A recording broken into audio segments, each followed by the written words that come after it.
Look, having massive boulder shoulders is probably the most important thing for your physique, as it just single-handedly takes your physique to the next level. But most people will never get to that point, because they are stuck in an endless loop of useless advice that does not lead anywhere. You got that group of people who say, only do isolation and that's it. And then you got the other group, where it's just all about pressing and no isolation at all. The second group is probably way smaller than the first one, but it still exists. But what I want to share with you today is my own real-life experience with building boulder shoulders, by telling you exactly what is worth doing and what you should most definitely pass on. Because really, building massive delts isn't rocket science. All that is necessary is successfully checking a couple of boxes and then just jumping into action. The first thing we need to tackle is what I like to call the main press. This is either your dumbbell or barbell shoulder press. Now listen carefully, because this is very important. You absolutely need some kind of main shoulder press in your routine. It's irreplaceable.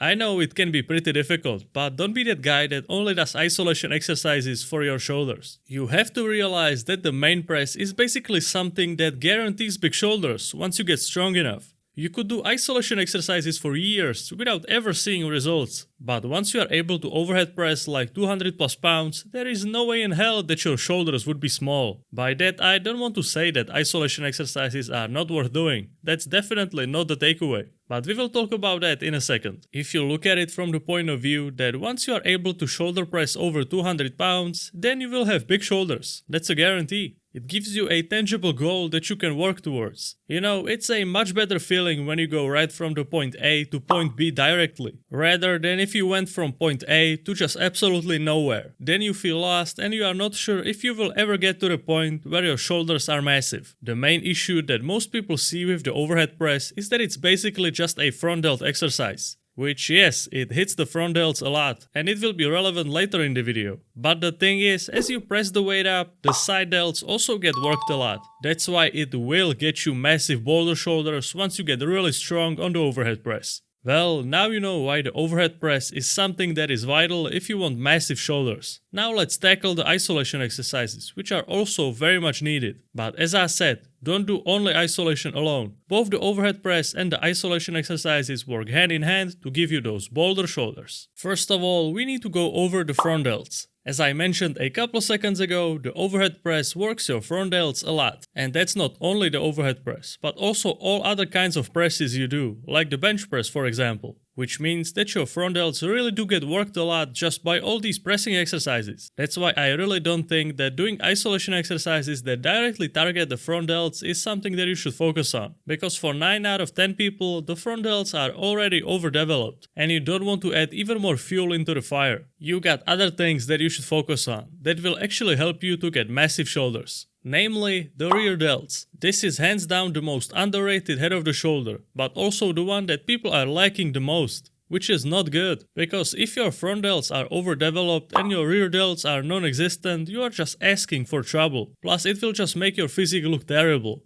That's why you should really make sure that you have an isolation exercise in your routine that targets the rear delts. Just to give you some ideas, you can try face pulls, the rear delt fly or the reverse pec deck. And if you are someone who really has non-existent rear delts, don't be afraid to break from the 3 sets per exercise rule. If you need to get those rear delts back in the game, do 5 sets in a workout instead of just 3. After all, it's just an isolation exercise, which will not cause your body any extra fatigue just by adding a couple more sets. In fact, in most of my training plans, I recommend people doing 5 sets of rear delts on a regular basis, which might seem like a lot to an untrained eye, but this is one of those small hidden things that actually make such a big difference in your physique. So if you would like to get your hands on one of my training plans that are easy to follow and understand, click the first link in the description. And now finally, side delts, which just make your shoulders look really juicy and 3D. So training them is a no-brainer, you just need to do it. Lateral raises of any kind are your best friends.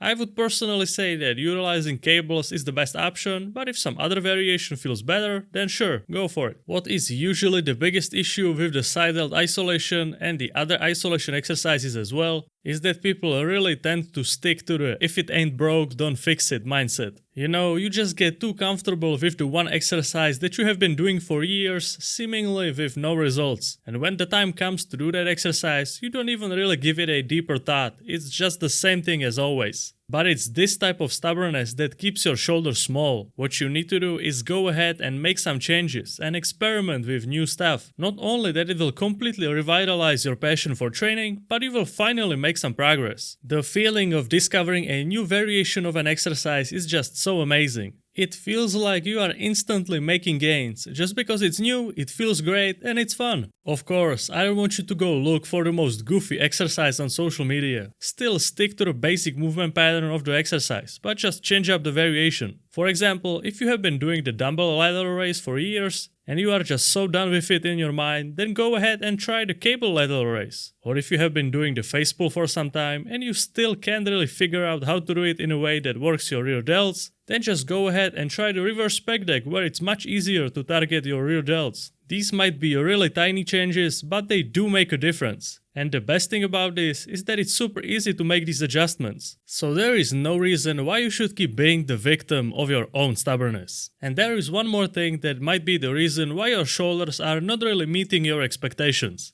It has to do with the order of exercises in your workout. In most training splits, the chest and the shoulders are trained in the same workout. And you know very well how it feels when you do a set of heavy bench press and then you gotta go ahead and do overhead press after that. Your shoulders are really not feeling fresh after that. So based on your priority, change the order of the exercises in your routine. If you care more about your chest size, then it's fine to keep the chest exercises before your main shoulder press. But if you feel like your chest is doing fine and your shoulders are really not where you want them to be, then go ahead and put the overhead press before your chest press. This is once again a relatively small change, which anyone can make in a matter of seconds, but you will feel the difference instantly. Or you can solve it by training your chest and shoulders on different days. For example, by using the Arnold split training plan, where these two body parts do not overlap, as they are each trained on their separate days.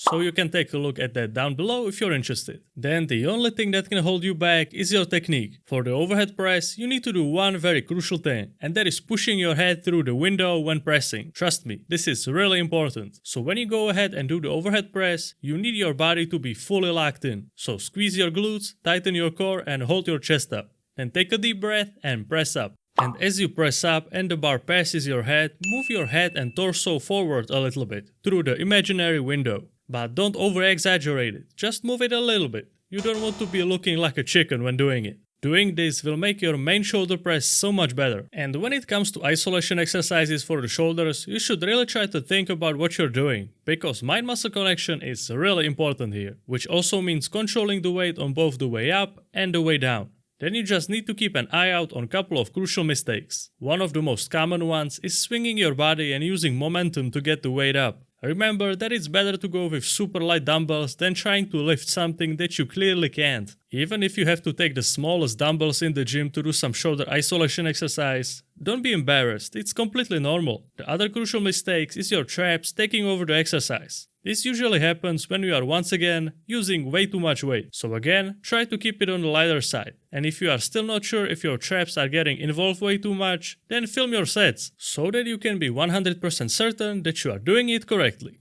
And that's exactly how you will finally build Boulder Shoulders. So I hope this helped you out. If you enjoyed, please subscribe and I will see you next time.